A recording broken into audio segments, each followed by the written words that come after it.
नमस्कार, आप सभी का स्वागत है मालानी की आवाज़ यूट्यूब चैनल व फेसबुक पेज पर। हारकर जीतने वाले को बाजीगर कहते हैं और ऐसे ही बाजीगर का नाम चमकते सितारे का नाम है। राजस्थान की सिर्फ सीट से विधानसभा से विधायक रविंदर सिंह भाटी, जिन्होंने यह साबित कर दिया कि कई बार किसी के जीत से ज़्यादा चर्चे किसी की हार के होते हैं।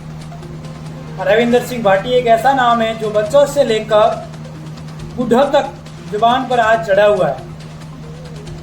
लेकिन निराशा तब हुई जब लोकसभा चुनाव में उन्होंने हार नसीब हुई। हालांकि ये हार इतनी बुरी नहीं थी जितनी बुरी हार बीजेपी की हुई है, क्योंकि रविंदर सिंह भाटी दूसरे नंबर पर रहे। जीती हुई कांग्रेस के प्रत्याशी उम्मीदवार बेनीवाल को, जिन्हें भर भर के वोट मिले, रविंदर सिंह भाटी भी कहीं पीछे नहीं रहे। करीब 1 लाख वोट का अंतर रहा, जिसे रविंदर सिंह भाटी हार गए और उम्मीदवार रामजी बेनीवाल जीत गए। लेकिन उससे भी ज़्यादा शर्म की बात तो ये रही कि बीजेपी तीसरे नंबर पर रही। जी हाँ, कैलाश चौधरी जो केंद्रीय मंत्री हैं वो तीसरे नंबर पर रहे, जबकि बीजेपी का कहना था कि इस सीट पर जीत होगी।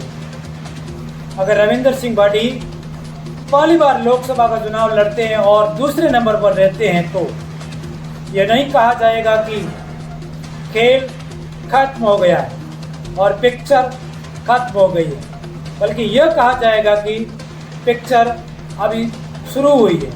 कैसे, वो भी सिलसिलेवार आपको बताते हैं। बने रहे मालानी की आवाज़ यूट्यूब चैनल के माध्यम से। रविंदर सिंह भाटी की हार यह हार नहीं बल्कि जीत है, क्योंकि अगर रविंदर सिंह भाटी आगे लोकसभा का चुनाव लड़ते हैं तो उनकी जीत पक्की मानी जाएगी। क्योंकि अभी अगर वो सिर्फ 1 लाख वोटों के अंतर से हारे हैं तो अगली बार हो सकता है कि बम्पर वोटों से जीत जाए। एक तरीके से रविंदर सिंह भाटी अपने लिए एक पिच तैयार किया है अगले लोकसभा चुनाव के लिए, और दूसरे वो लोकसभा सीट विधानसभा सीट से विधायक है, वहाँ की जनता के लिए लोगों के दिलों में बसते हैं। रविंदर सिंह भाटी ने अपना दायरा बढ़ाया।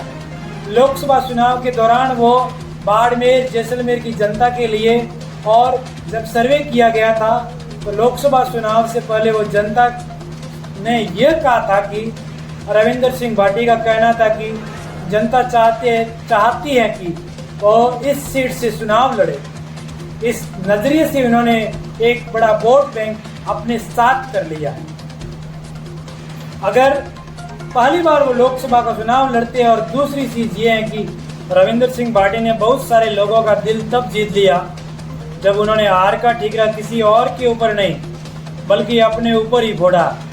जी हाँ, रविंदर सिंह भाटी कितने सरल व्यक्तित्व वाले व्यक्ति इंसान हैं कि उन्होंने हार का ठीकरा अपने सर पर फोड़ा। और उन्होंने यह कहा कि कार्यकर्ताओं ने पूरी मेहनत की, हमारी टीम ने पूरी मेहनत की थी, लेकिन मुझ में ही कोई कमी रह गई थी, इसी वजह से हम ये चुनाव हार गए। इतना बड़ा दिल दिखाना किसी से बस की बात नहीं है, क्योंकि एक तरफ बीजेपी है जो अपने हार का ठीकरा कमज़ोर मुख्यमंत्रियों पर फोड़ देती है, या फिर उन सांसदों विधायकों पर फोड़ देती है जहाँ पर उनके क्षेत्र में मत प्रतिशत कम हुआ हो। लेकिन रविंदर सिंह भाटी एक ऐसा नाम है जिन्होंने अपनी टीम को प्रोत्साहित किया और इस हार के लिए खुद को जिम्मेदार माना। रविंदर सिंह भाटी ने क्या कुछ कहा, सबसे पहले वो आपको बताते हैं। मेरी टीम ने पूरा जोर कोशिश की है और मेहनत की है। कहीं ना कहीं अगर कमी रही है तो मुझ में रही है। जो भी नतीजे आए हैं मैं उनको संघर्ष स्वीकार करता हूँ। अपनी कमियों को सुधार कर फिर से मैदान में आऊँगा। बाड़मेर जैसलमेर और बालोतरा की जनता ने जो मुझ पर इतना विश्वास जताया है, मैं उन सभी मतदाताओं का आभार व्यक्त करता हूँ। मैं बाड़मेर जैसलमेर और बालोतरा जनता के लिए हमेशा तैयार खड़ा रहूँगा। और अगर आपने गौर से सुना हो तो रविंदर सिंह भाटी ने कहा है कि वो मैदान में फिर से आएंगे, यानी कि मंच से फिर से दहाड़ेंगे और बीजेपी और कांग्रेस को मुसीबत बढ़ाएंगे। साफ तौर पर यह कहा जा सकता है कि रविंदर सिंह भाटी ने एक तरीके से संदेश दिया है कि वो अगले लोकसभा चुनाव में भी मैदान में उतरेंगे।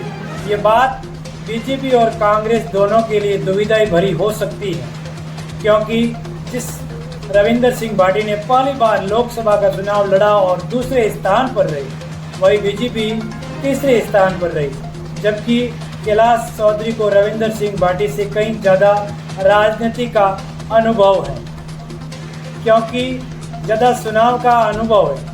ऐसे में रविंदर सिंह भाटी के लिए यह कहा जा सकता है कि सबकी जीत से ज़्यादा रविंदर सिंह भाटी के हार के चर्चे हैं और ये चर्चे बीजेपी और कांग्रेस दोनों पर महंगे पड़ सकते हैं। क्या आपको भी लगता है कि भाटी हार कर भी जीत गए हैं? आपको भी लगता है कि रविंदर सिंह भाटी को अगला लोकसभा का चुनाव लड़ना चाहिए? अपनी राय हमें कमेंट करके ज़रूर बताइएगा।